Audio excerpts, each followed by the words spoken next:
Praise the lord. చేరి వచ్చిన మీకు అందరికీ ప్రభువైన యేసుక్రీస్తు నామములో శుభాలు తెలియచేయుచున్నాను.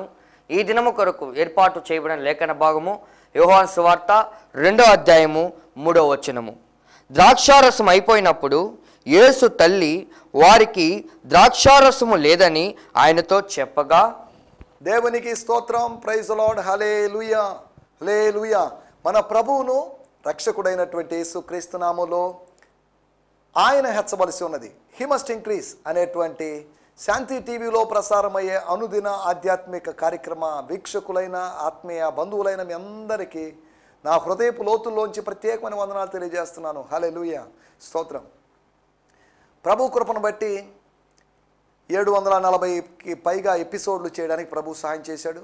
గత ఎపిసోడ్లో, అంతకుముందు ఎపిసోడ్లో అనగా ఎపిసోడ్ 742 మరియు 41లో దైవజనులు, నా స్నేహితులు, న్యూ కవెనెంట్ మినిస్ట్రీస్ అనగా కొత్త నిబంధన పరిచర్యలు, తిరుచి పట్టణం, తమిళనాడు రాష్ట్రం, అక్కడ పరిచర్య చేస్తున్నటువంటి దైవజనులు పాస్టర్ అపోలో శామ్ గారి సందేశాలు మీరు విన్నారు. ఎక్కువ సమయం లేదు కనుక ట్రాన్స్లేషన్కే సగం సమయం వెళ్తుంది కనుక, సగం సమయం సరిపోతుంది కనుక వారు క్లుప్త సందేశాన్ని ఇచ్చారు. యోహాను సువార్త 10వ అధ్యాయం నుంచి, యోహాను సువార్త 14వ అధ్యాయం నుంచి. దయచేసి ఈ కార్యక్రమాలు చూస్తున్న మీ అందరికీ ప్రత్యేకమైన వందనాలు తెలియజేస్తున్నాను. తలలు వంచండి, చిన్న ప్రార్థన చేసుకొని కార్యక్రమంలో ముందుకు సాగుదాం. పరిశుద్ధుడమైన మా దేవా, మీకు వందనాలు. నువ్వెంతైనా నమ్మదగిన వాడివి నాయన. నీవు నిత్య జీవపు మాటలు కలిగిన వాడివి. నీ యొద్ద నుంచి మేము ఎక్కడికి వెళుదాం? నీ ఆత్మ యొద్ద నుంచి మేము ఎక్కడికి వెళుదాం ప్రభువా? ఈ సమయంలో ఈ కార్యక్రమం చూస్తున్నటువంటి మా వీక్షకులైనటువంటి ప్రియ సోదరి సోదరుల కొరకు మేము ప్రత్యేకంగా ప్రార్థన చేస్తున్నాం. వారి జీవితాల్లో మీ కార్యము జరిగించండి ప్రభువా. అనుదినము టీవీ సెట్ల ముందు, యూట్యూబ్లో ఈ కార్యక్రమాన్ని చూస్తున్న వారి కొరకే మీకు వందనం చేస్తున్నాం. యోహాను సువార్తలోని అనేకమైనటువంటి సంగతులు తెలుసుకోవాలని తపనతో ఉన్నటువంటి మా ప్రియుల కొరకే మీకు వందనం చేస్తున్నాం. ఈ సమయంలో మీరు మాతో మాట్లాడండి. ఇదనైనా ఎవరైనా జన్మదినాలు జరుపుకుంటున్నట్లయితే, బర్త్డేలు, బర్త్ యానివర్సరీలు, లేదంటే వెడ్డింగ్ యానివర్సరీలు ఎవరైనా జరుపుకుంటున్నట్లయితే వారి కొరకు మేము ప్రత్యేకంగా ప్రార్థన చేస్తున్నాం. వారిని మీరు దీవించండి, వారి అవసరతలు మీరు తీర్చండి. ఈ నూతనమైన సంవత్సరంలో వారిని జయకరంగా మీరు నడిపించమని వేడుకుంటున్నాం ప్రభువా. దేవా, మీకు వందనం చేస్తున్నాం. ఎప్పటివరకు శాంతి టీవీలో ఈ కార్యక్రమాలు చేయడానికి మీరు సహాయం చేసినందుకు మీకు వందనాలు. గత 2 ఎపిసోడ్లో మీ దాసులు పాస్టర్ అపోలో శామ్ గారిని తిరిచి మీరు వారిని వాడుకున్నందుకు మీకు వందనం చెల్లిస్తూ, రాబోయే దినాల్లో నాయన ఈ కార్యక్రమంలో నాతో పాటు ఇంకా అనేక మంది దైవజనులు, యవన దైవజనులు, వేరువేరు దైవజనులు వాక్యం అందించడానికి మీరు మాకు సాయం చేయండి. ద్వారాలు తెరవండి. అనేకులు ఈ కార్యక్రమాల ద్వారా ప్రోత్సహించబడాలి ప్రభువా. మీకు వందనం చేస్తున్నా. మీరు అలా జరిగించబోతున్నందుకు మీకు వందనం చెల్లిస్తూ యేసు క్రీస్తు నామములోనే ప్రార్థించడుగుతున్నాం పరమ తండ్రి, ఆమేన్. దేవునికి స్తోత్రం. మరొక పర్యాయం మీకు అందరికీ ప్రత్యేకమైన వందనాలు. మీ ఉదయకాలపు వ్యక్తిగతమైన ధ్యానాలు ముగించుకున్నారని నేను భావిస్తున్నాను. ఈ సమయంలో మనం దేవుని వాక్యాన్ని ధ్యానించుకుందాం. యోహాను సువార్త 2వ అధ్యాయము 3వ వచనము. యోహాను సువార్త 2వ అధ్యాయము 3వ వచనాన్ని మనం ఇప్పటికే 2-3 సార్లు ధ్యానించడం జరిగింది. మరలా అందులోంచి దేవుడు నాకు అనుగ్రహించినటువంటి నూతనమైన తలంపులు, న్యూ థాట్స్ మీతో షేర్ చేయాలనుకుంటున్నాను. యోహాను సువార్త 2వ అధ్యాయం 3వ వచనం. ద్రాక్షారసం అయిపోయినప్పుడు యేసు తల్లి వారికి ద్రాక్షారసము లేదని ఆయనతో చెప్పగా, ద్రాక్షారసం అయిపోయినప్పుడు యేసు తల్లి వారికి ద్రాక్షారసము లేదని యేసుతో లేకపోతే ఆయనతో చెప్పగా. నేను చదువుతున్నాను మన ఈ తర్జుమాలో, బ్రియాన్ సిమ్మన్స్ గారి టీపీటీ అనేటువంటి ద ప్యాషన్ ట్రాన్స్లేషన్ అనే తర్జుమాలోంచి నేను చదువుతున్నాను. 2-3 ఇక్కడ కలిసి ఉన్నాయి. Jesus and his disciples were all invited to the banquet, but with so many guests they ran out of wine. చాలామంది అతిథులు ఎక్కువ మంది ఉండడం వలన they ran out of wine. And when Mary realised it, మరియ గారు దాన్ని గ్రహించినప్పుడు, she came to Jesus and asked, they have no wine, can't you do something about it. చూడండి ఎంత మంచి మాటలు. అనగా అతిథులు ఎక్కువైపోయి అక్కడ వాళ్ళు సిద్ధపరుచుకున్నట్టు ద్రాక్షారసం అయిపోయినప్పుడు ఇంకా కొంతమంది వచ్చేవాళ్ళు ఉన్నారు. లేకపోతే ఉన్న అతిథులకి, రాబోయేటువంటి అతిథులకి, ఆహ్వానితులైన వారికి ద్రాక్షారసము పంచడానికి ద్రాక్షారసము లేనప్పుడు వారికి ద్రాక్షారసము లేదు అని చెప్పడం ఓకే, బాగానే ఉంది. కానీ బ్రియాన్ సిమ్మన్స్ గారి తర్జుమాలో they have no wine, can't you do something about it. దీని గురించి నువ్వు ఏదైనా చేయలేవా, ఏదైనా కొద్దిగా చేయలేవా, ఏదో ఒకటి చేయలేవా అని మరియమ్మ గారు అడుగుతున్నారు. ద్రాక్షారసపు కొరతను నువ్వు తీర్చలేవా, ఆహారపు కొరతను నువ్వు తీర్చలేవా, సంతోషము ఆవిరవుతున్నటువంటి, ఆనందము ఆవిరవుతున్న పరిస్థితిలో, ఆవేదన కలుగుతున్న పరిస్థితిలో ఆనందాన్ని తిరిగి రప్పించలేవా అని తల్లి అయినటువంటి మరియ, భౌతిక తల్లి అయినటువంటి మరియ అడగడాన్ని మనం చూస్తున్నాం.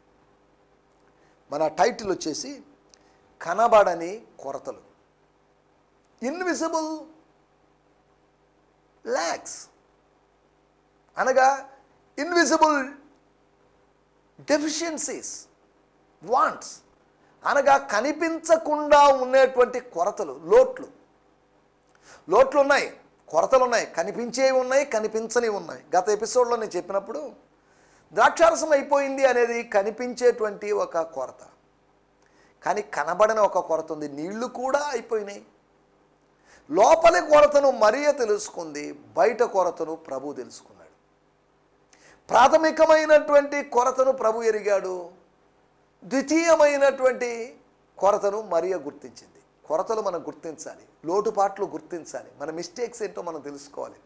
We are not perfect, marriage is not perfect, లేదా things, function, programmes are not perfect. ఎక్కడో లోటుపాట్లు జరుగుతాయి, ఎక్కడో మిస్టేక్స్ జరుగుతాయి, ఎక్కడో టైం మెయింటెనెన్స్లో పొరపాటు జరగవచ్చు, ఎక్కడో అంతా మన షెడ్యూల్ ప్రకారం జరగకపోవచ్చు. మన అంచనాకి మించి అతిథులు రావడమో, మన అంచనాకి మించి వాతావరణము, పరిస్థితులు అనుకూలించకపోవడమో, వీటన్నిటి ద్వారా ఏదో సంథింగ్ మెస్ అయిపోద్ది, లేకపోతే అంత అయోమయ పరిస్థితి ఏర్పడేటువంటి అవకాశం ఉంది. ఇక్కడ గమనించాల్సిన విషయం కనబడని కొరతలు. కనబడిన కొరత, కనబడని కొరత కాదు, కనబడని కొరతను ఎవరు చూశారు, ఎవరు కన్నారు? యేసు మాత్రమే. చూడలేని వాటిని ఆయన చూడగలిగిన వాడు. మనము చూడగలిగిన వాటినే చూడగలిగిన వాళ్ళం, చూడగలిగిన వాటిని కూడా కొన్నిసార్లు చూడలేని వాళ్ళం. కొన్నిసార్లు మనం చెప్పాలంటే కళ్ళు ఉన్నప్పటికీ కూడా గుడ్డి వాళ్ళ లాంటి వాళ్ళం మనం. We are like blind people although we have eyes, అనగా although we have physical eyes we could not see. మనం చూడలేని పరిస్థితిలో ఉన్నాం. గుడ్డివాళ్ళుగా నటిస్తున్నామని కాదు, గుడ్డి వాళ్ళం అయిపోయాం.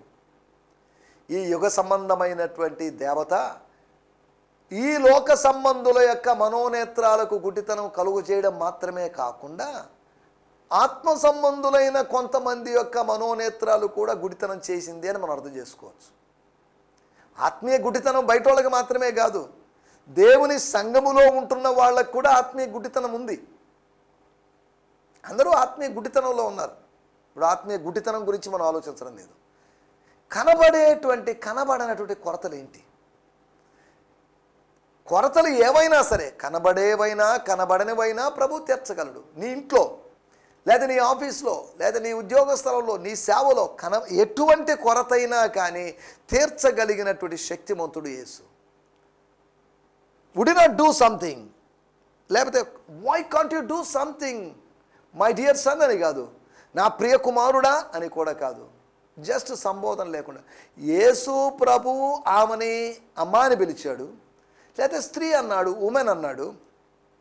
కానీ ఆమె మాత్రం కుమారుడు కదా కాస్త స్వేచ్ఛగా, ఎటువంటి సంబోధన లేకుండా కుమారుడా అని కాకుండా, ప్రభువా అని కాకుండా, బోధకుడా అని కాకుండా ఇవేం ఉపయోగించకుండా చెప్పింది. కాస్త అధికారయుతంగా ప్రవర్తించింది. అనుబంధాన్ని బట్టి మనకు అధికారం ఏర్పడుతుంది. అధికారయుతంగా మనం ఎప్పుడు ప్రవర్తిస్తామంటే ఒకరితో అనుబంధం ఉన్నప్పుడే. ప్రభువుతో అనుబంధం ఉన్నప్పుడు అధికారయుతంగా మనం ప్రవర్తిస్తాం. మనం దాసులం కాదు, మనం కుమారులం. కుమారునికి అధికారం ఉంది. దాసులగుటకు అధికారం కాదు, కుమారులగుటకు అధికారం. సేవకులగుటకు అధికారం కాదు, కుమారులగుటకు అధికారం. దేవుడు మనకు అధికారాన్ని అనుగ్రహించాడు. విశ్వసించిన ప్రతివానికి, నమ్మిన ప్రతివానికి దేవుడు ఒక అధికారం ఇచ్చాడు. అథారిటీ, బిలీవర్స్ అథారిటీ అనే దెయ్యాలను వెళ్ళగొట్టడమో వాటి గురించి కాదు నేను ఇప్పుడు మాట్లాడే మాట. అధికారం కూడా మనకుంది. దేవుని స్తోత్రం, హల్లెలూయా. మనం ఆలోచిస్తున్న విషయాల్లోకి వచ్చేద్దాం. కనబడని 3 కొరతలను మీకు జ్ఞాపకం చేయాలని ఆశిస్తున్నాను. మొట్టమొదటిది 2వ అధ్యాయము 10వ వచనం. 2వ అధ్యాయము 10వ వచనం. ప్రతివాడును మొదట మంచి ద్రాక్షారసమును పోసి మంచి ద్రాక్షారసం పోసి జనులు మత్తుగా ఉన్నప్పుడు జబ్బు రసము పోయును. నీవైతే ఇది వరకును మంచి ద్రాక్షారసము ఉంచుకొని ఉన్నావని అతనితో చెప్పాను. దేవుని స్తోత్రం. And said to him, every host to serve his best wine first, until everyone has had a cup or two, then he serves the cheaper wine. But you, my friend, you have reserved the most exquisite wine until now. ఇప్పటిదాకా మంచి రసాన్ని పెట్టుకున్నావు ఉంచుకొని ఉన్నావు. అనగా రసాలు రెండు రకాలుగా ఉన్నాయి.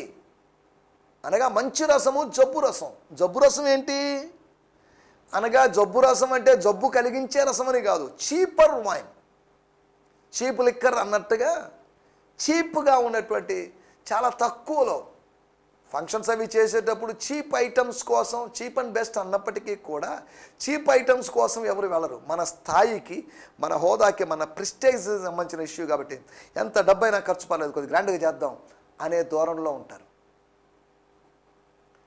ఇక్కడ ఆ వ్యక్తి విందు ప్రధాని పెళ్లి కుమారునితో చెప్తున్న మాట, స్నేహితుడా, ఇప్పటి వరకు అనగా ఈ మూడో రోజు వరకు, లేకపోతే ఈ సమయం వరకు నువ్వు ఈ ద్రాక్షారసాన్ని ఉంచుకున్నావే, యు ఆర్ సంథింగ్ గ్రేట్. ఇలా ఎక్కడా జరగదు. జనులు మత్తుగా ఉన్నప్పుడు మన వ్యవహారం వేరుగా ఉంటుంది. జనాలు మత్తుగా ఉన్నప్పుడైనా, మెలకుగా ఉన్నప్పుడైనా మన వ్యవహారం ఒకలాగా ఉండాలి. జనులు ఉన్నా లేకపోయినా మన వ్యవహారం ఒకటిగా ఉండాలి. అపోస్తలుడైన పౌలు అందుకని అంటాడు, మీ ఎదుట ఉన్నా లేకపోయినా. దేవుని స్తోత్రం, హల్లెలూయా. అప్పుడు ఒక విధంగా, ఇప్పుడు ఒక విధంగా ఉండడానికి వీల్లేదు. మన స్వభావం ఒకటిగా ఉండాలి. ద్వంద్వ స్వభావాలు, ద్వంద్వ వైఖరులు, డబల్ మైండెడ్ గేములు మనం ఆడకూడదు. దేవుని స్తోత్రం. చాలామంది ఉన్నప్పుడు ఒక విధంగా, లేనప్పుడు ఒక విధంగా. ఉన్నప్పుడు గౌరవంగా అయ్యగారు అంటారు, పోయిన తర్వాత వాడు వీడు అని సంబోధనలో తేడాలతో మాట్లాడుతున్న వాళ్ళు చాలామంది ఉన్నారు. సరే, దేవుని స్తోత్రం, హల్లెలూయా. అలాగని ఎదుటిగా ఉన్నప్పుడు ముఖస్థుతి చేసి అవతల వ్యక్తిని పొగడ్తలతో ముంచాలని కాదు, అతి వినయం ప్రదర్శించాలని కాదు నేను చెప్పేది. నా మాటల యొక్క ఉద్దేశం ఏంటంటే, మనం ఎదుటి వ్యక్తిని గౌరవించాలి. ఒకవేళ అతన్ని ఖండించి ఏదైనా చెప్పాలన్నప్పుడు అతని ముఖం మీద అలా, బ్రదర్, సిస్టర్, అలాగేంటండి, ఇలాగేంటండి చెప్పాలే కానీ చాటుగా వెళ్ళి మాట్లాడుకోవడం, సాకులు చెప్పడం, లేతే కొండెగాళ్ళుగా ఉండడం, బ్యాక్ బైటింగ్ చేయడం అనేది దేవుని బిడ్డలకి తాగదు. ఏమనుంటే నేరుగా చెప్పండి, అంతవరకే కానీ లేనిపోని పుకారులు పుట్టించి పరిశుద్ధుల మధ్యలో పుకారులు, షికారులు చేయడానికి వీల్లేదు. పరిశుద్ధుల మధ్యలో పుకారు లేదండి.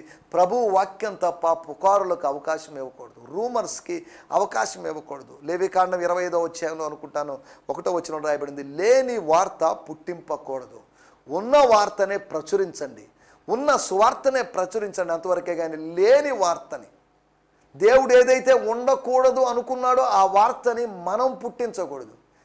లేని వాటిని సాతానుడు పుట్టించాలని ప్రయత్నం చేస్తున్నాడు, ఉండకూడని వాటిని సాతానుడు పుట్టించాలని ప్రయత్నం చేస్తున్నాడు. కాబట్టి జాగ్రత్తగా ఉందాం.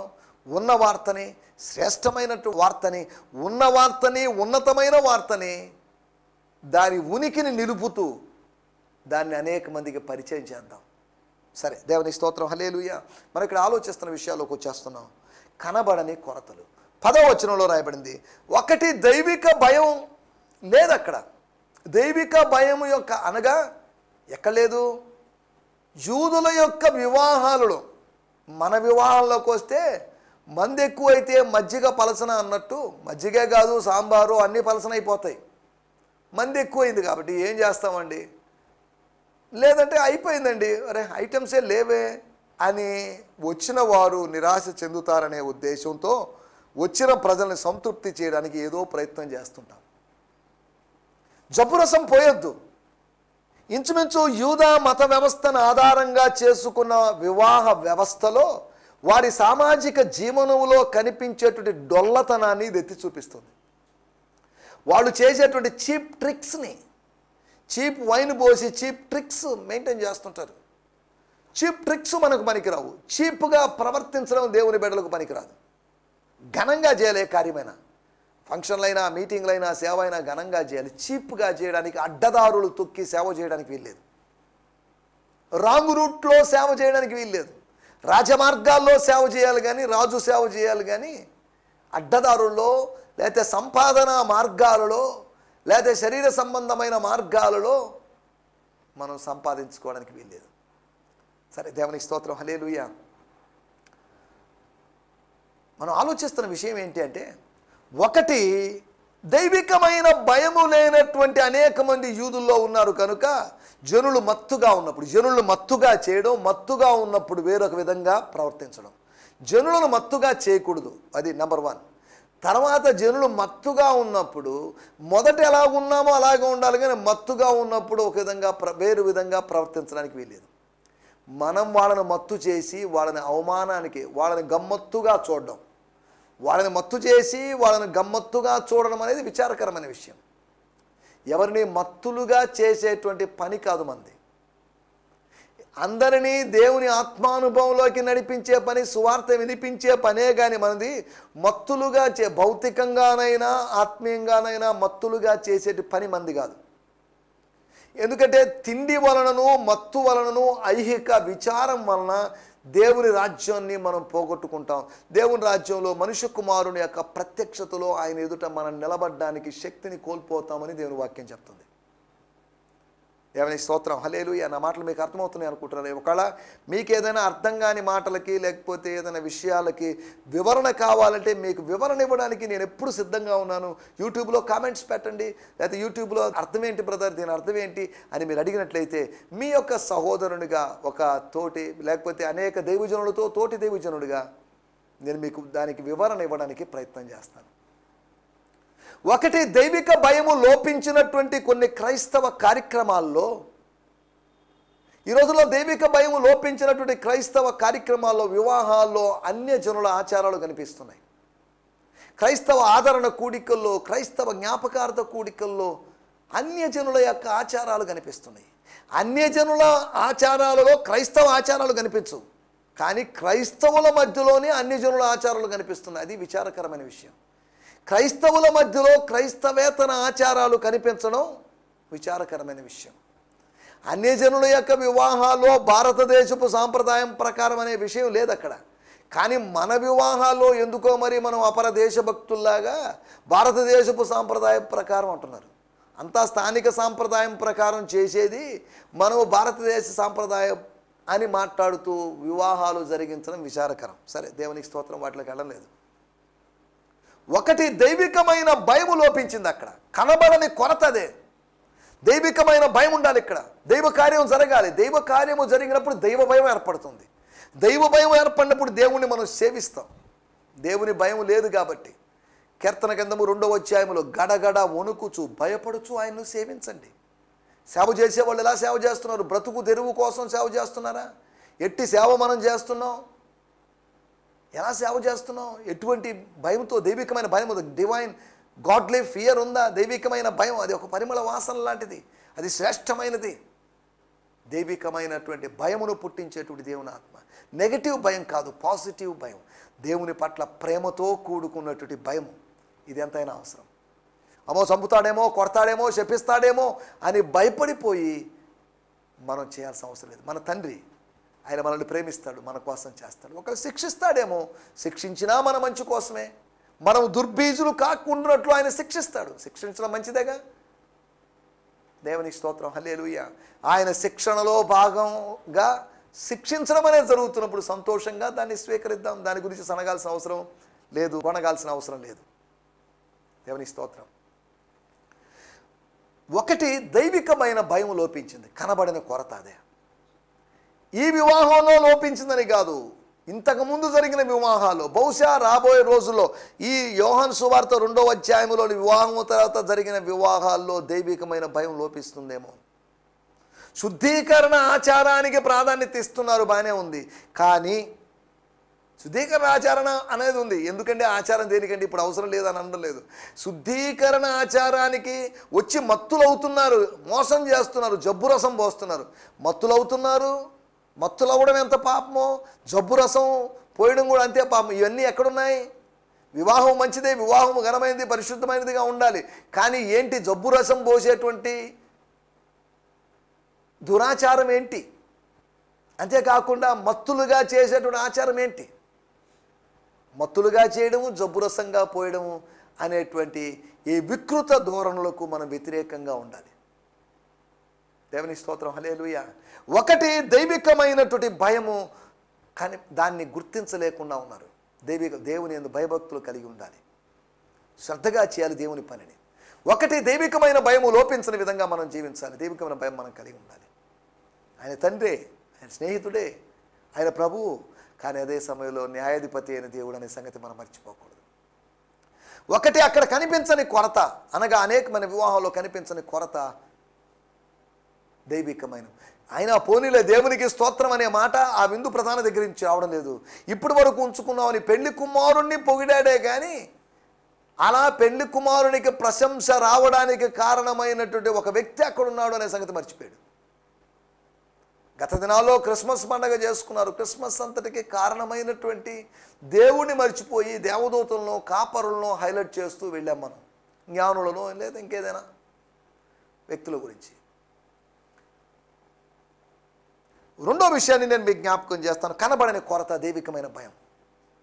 రెండో విషయాన్ని నేను మీకు జ్ఞాపకం చేస్తాను. 2వ అధ్యాయం 11వ వచనం. గలిలియాలోని yes కానాలో యేసు ఈ మొదటి సూచక క్రియను చేసి తన మహిమను బయలుపరచెను. This miracle in Cana was the first of many extraordinary miracles Jesus performed in Galilee that revealed his glory, and his disciples believed in him. శిష్యులు ఆయన యందు విశ్వాసం ఉంచారు. ఇంతకుముందు విశ్వాసం లేదనే ఉంది. విశ్వాసం క్రమంగా సన్నగిల్లిపోయింది. బలపడాల్సిన విశ్వాసం బలహీనమైపోయింది. పెరగాల్సిన విశ్వాసం తరిగింది. అధికం కావాల్సిన విశ్వాసం అల్పంగా మారింది. చూడండి ఎంత విచారకరం. విశ్వాస పరిమాణం అనుగ్రహించిన దేవుడు విశ్వాసపు స్థాయిని పెంచాలని, మనం పెంచుకోవాలని ఎదురు చూస్తున్నాడు మన గురించి. He was expecting from us that our faith should increase or grow. ఇది దేవుడు మన నుంచి ఆశించేది. విశ్వాస తరుగుదల కాదు, విశ్వాస పెరుగుదలని ప్రభు మన దగ్గర నుంచి ఆశిస్తున్నాడు. రెండో విషయము, దైవికమైన విశ్వాసము లోపించినట్టు శిష్యులు. దైవికమైన భయము లోపించిన యూదులను మనం చూస్తున్నాం. రెండోది కనిపించినటువంటి కొరత, దైవికమైన విశ్వాసం. ఆ అద్భుతము దేనికోసం అంటే వాళ్ళు తాగి మత్తులై దీనికోసం కాదు, కానీ అక్కడ హాజరైనటువంటి తన శిష్యులను బట్టి ఆయన అనేకమైన ఇతర సూచక్రియలను తన శిష్యుల ఎదుట చేసెను అనే మాటను మనం చివరి అధ్యాయాల్లో మనం చూస్తున్నాం. యోహాను సువార్త 20వ అధ్యాయంలో శిష్యులను బలపరచాలి. పెళ్లి వాళ్ళని బలపరచడం కాదు ఆయనకు ఉద్దేశం. పస్కా పండగకి వెళ్ళి దేవాలయంలో వాళ్ళని బలపరచడం కాదు, తనతో తిరుగుతున్న వారి విశ్వాసం బలహీనం కాకూడదు. రెండో విషయము, మనం ఆలోచించిన విషయము, దైవికమైనటువంటి విశ్వాసము కోల్పోని వాళ్ళుగా ఉండాలి.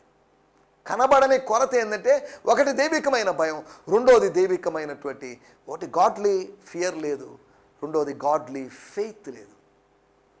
విశ్వాసం ఏర్పడింది, దేవునికి స్తోత్రం. విశ్వాసమునకు కర్త మనతో ఉన్నప్పుడు మనం విశ్వాసంలో బలహీనమైపోయినా, బైక్స్ డ్రైవ్ చేసినప్పుడు దాంట్లో ఆయిల్ అయిపోతున్నప్పుడు, ఇండికేషన్ ఇస్తున్నప్పుడు, ఆ రీడింగ్ చూపించే దగ్గర దాని యొక్క సూచన చూపిస్తున్నప్పుడు, లేకపోతే పెట్రోలో డీజిలో మనం పట్టుకుంటాం. విశ్వాసములో కొరతలు ప్రభు ఎత్తి చూపించినప్పుడు వాక్యం ద్వారా, వాక్యాన్ని విని వాక్యాన్ని పొందుకొని విశ్వాసాన్ని ఎదిగించుకోవాల్సిన అవసరం ఉంది. మూడో విషయాన్ని నేను మీకు జ్ఞాపకం చేస్తాను. యోహాను సువార్త 2వ అధ్యాయము 12వ వచనము. అటు తర్వాత ఆయనయు ఆయన తల్లియు ఆయన సహోదరులను ఆయన శిష్యులను కపెర్నహూమునకు వెళ్ళి అక్కడ కొన్ని దినములుండిరి. After the wedding, Jesus, his mother and brothers and his disciples traveled to Capernaum and stayed there for a few days. దేవుని స్తోత్రం. యేసు ప్రభు యొక్క తండ్రి గారి ప్రస్తావన ఇక్కడ లేదు. ఆయన తల్లియు సహోదరులు ముందు ఎక్కడున్నారు? మొట్టమొదటిసారి తల్లి యొక్క ప్రస్తావన 2వ అధ్యాయం మనం ఇందా చదువుకున్న వచనంలో, లేకపోతే 2వ అధ్యాయం 3వ వచనంలో మన మూలవాక్యంలో మనకు కనిపిస్తుంది. ఇప్పుడు సహోదరులు, లేకపోతే after the wedding Jesus, his mother and brothers and his disciples travelled to Capernaum and stayed there. అక్కడ కొన్ని దినాలు అక్కడ ఉన్నారు. సహవాసం. అనగా దైవికమైన పరిచర్యలో శిష్యులు ఏర్పాటు చేయబడి అటు ఇటు తిరగడం వల్ల దేవుని రాజ్య సువార్తను గ్రామాల్లోకి యేసు కన్నా ముందుగా చేర్చేటువంటి పనిలో ఉండడం వల్ల బహుశా వాడికి సహవాసం లేదు. పరిచర్యలో ఉన్నవాళ్ళు సహవాసాన్ని పోగొట్టుకుంటున్నారు. దేవుని బిడ్డలతో సహవాసం ఉంది, మంచిదే. సంఘ సభ్యులతో సహవాసం ఉంది, పరిశుద్ధులతో సహవాసం ఉంది, మంచిదే. కానీ ప్రభువుతో సహవాసం ఉండాల్సిన అవసరం ఉంది. We have fellowship with the saints. Okay, that's very good. But at the same time, we should never neglect the fellowship with the Lord. ప్రభుతో సహవాసం. మూడో విషయం అక్కడ లోపించిన విషయం. అందుకనే ఈ అద్భుతము జరిగిన వెంటనే, అనగా ఈ అద్భుతము జరగడానికి ముందుగానే తాను వారితో సహవసించాలని, శిష్యులతో, సహోదరులతో, తల్లితో ఆయన సహవసించాలనే ఆలోచన కలిగి ఉన్నాడు. దేవుని స్తోత్రం. ఆయన దేవుని కుమారుడైనటువంటి ఆయన దేవుని బిడలతో సహవాసం చేయాలనుకుంటున్నాడు. దేవుడు తన బిడలతో, ప్రజలతో సహవాసం చేయాలనుకుంటున్నాడు. ఏదైనా తోటలో చల్లని పూట ఆదాము అవ్వలు పరలోకానికి వెళ్ళారని కాదు, ప్రభువే పరలోకం నుంచి దిగి వచ్చి వారితో సంచరిస్తున్నాడు, ఆ తోటలో సంచరిస్తున్నాడు. ఆయన మనతో స్నేహం చేయాలని తప్పించిపోతున్నాడు. దేవుని స్తోత్రం. హల్లెలూయా. నా మాటలు నేను ఇక్కడ ముగిస్తున్నాను. ఒకటి, దైవికమైన గాడ్లీ ఫియర్. ద్రాక్షారసం మాత్రమే కాదు, దైవికమైన భయం లోపించింది. ద్రాక్షారసము మాత్రమే కాదు, ద్రాక్షారసం లోపించింది భౌతికంగా, అక్షరార్థంగా, వాస్తవమే. కానీ అదే సమయంలో దైవికమైన విశ్వాసం లోపించిందే. ద్రాక్షారసం గురించి కాదు మనం ఆలోచించాలి కూడా, మరీ ఆలోచించింది. కానీ మనం ఆలోచిస్తుంది, అయ్యో దైవికమైన విశ్వాసం లేదే. ఆయన ఉన్నాడు కాబట్టి సరిపోయింది. ఆయన లేకపోతే విశ్వాసంలో సన్నగిలిపోయిండేవాళ్ళుగా. విశ్వాస జ్వాలలు, విశ్వాస జ్యోతులు ఆరిపోయిండే కదా. మూడవదిగా మనం గమనిస్తే దైవికమైన సహవాసం. They last the wine fellowship but by the grace of God, దేవుని యొక్క కృపను బట్టి యేసుతో సహవాసం కలిగి ఉన్నారు. వారు యేసుతో కూడా ఉన్నారు. దేవుని స్తోత్రం. యేసుతో కూడా ఉన్నవారు, అందుకనే వాళ్ళు ధైర్యంగా ప్రకటించారు. దేవుని స్తోత్రం. ద్రాక్షారసపు కొరతను గురించి ఆలోచించకుండా దైవికమైనటువంటి భయం, దైవికమైన విశ్వాసం, దైవికమైన సహవాసాల యొక్క అవసరతను గురించి గుర్తిద్దాం. ఈ కనబడినటువంటి ఆ కొరతలను ప్రభు ద్వారా మనం తీర్చుకుందాం. ప్రార్థన చేసుకుందాం. పరిశుద్ధుడా, మహోన్నతుడా, మహాగణుడా, మీరు మాకు వినిపించిన మాటల కొరకే మీకు వందనాలు. ద్రాక్షారసపు కొరత మాత్రమే కాదు, దైవికమైన భయము, అంతేకాకుండా దైవికమైన విశ్వాసము, దైవికమైనటువంటి సహవాసాల యొక్క కొరత మాలో ఉండకూడదని మీరు మాకు నేర్పించిన పాఠాల కొరకే మీకు వందనం చెల్లిస్తూ, నీళ్లను ద్రాక్షారసముగా మార్చిన దేవా నిన్ను స్తుతిస్తూ యేసు క్రీస్తు నామములోనే ప్రార్థించగలుగుతున్నాం తండ్రి. ఆమేన్, ఆమేన్. దేవుని స్తోత్రం. మీ అందరికీ వందనాలు. హల్లెలూయా. ఈ సందేశము మీకు ఆశీర్వాదకరంగా ఉందని నమ్ముచున్నాము. ప్రార్థన అవసరతల కొరకు మమ్మల్ని సంప్రదించవలసిన మా చిరునామా గిద్యోన్ మిషన్ చర్చ్, 6వ వీధి, శాంతినగర్, నెల్లూరు 4, ఆంధ్రప్రదేశ్. పిన్ 524004. మా ఫోన్ నంబర్లు 7036443613, మరి ఒక నంబర్ 9392293010. మా ఈమెయిల్ ఐడి gfihmi2015@gmail.com. దేవుడు మిమ్మును ఆశీర్వదించునుగాక. ఆమేన్.